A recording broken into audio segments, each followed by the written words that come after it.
ने देखा होगा कि पिछले कुछ दिनों से लगातार एक न्यूज़ रिपोर्ट हो रही है कि देश में अलग अलग तरह की जो कोचिंग संस्थान हैं, जो इंजीनियर बनाने का दावा करती है, डॉक्टर बनाने का दावा करती है, आईएएस आईपीएस बनाने का दावा करती है, वो विद्यार्थियों का और अभिभावकों का करोड़ों रुपया लेकर के फीस वसूल करके अचानक से गायब हो जा रहे हैं। मैं आपको एक बात याद दिलाना चाहता हूं कि एक समय इस देश में ऐसा ही काम कुछ प्राइवेट बैंक किया करते थे।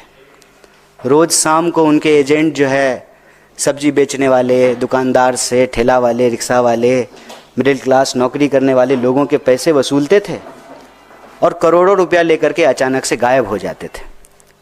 जब भी इस तरह का कोई सिस्टमेटिक फेलियर होता है तो स्वाभाविक रूप से सरकार को उसकी जिम्मेवारी लेनी चाहिए।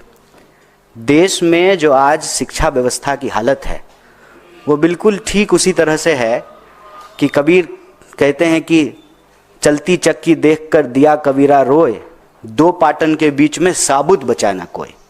सरकार और बाजार, इस दोनों के बीच में इस देश के विद्यार्थी और इस देश का भविष्य, इस देश का नागरिक पिसता जा रहा है। और ये सारा खेल शुरू उस लॉजिक से होता है कि शिक्षा इंसान बनाने के लिए नहीं, एक कमाऊ इंसान बनाने के लिए ली जानी चाहिए और दी जानी चाहिए। बाजार का जो तर्क है कि जिसमें मुनाफा नहीं है उसका अस्तित्व नहीं होना चाहिए। शिक्षा को जब मुनाफे के नज़रिए से देखने लगे, उसका नतीजा ये हुआ, सीट पता है कि 100 है, एग्ज़ाम देने वाले 1 करोड़ हैं, तो हम उस 100 में पहुंच जाएं, उसकी होड़ और फिर उसका कारोबार। और ये 100 सीट क्यों है? क्योंकि सरकारी व्यवस्था जो है उसमें लगातार रोज बरोज गिरावट आई।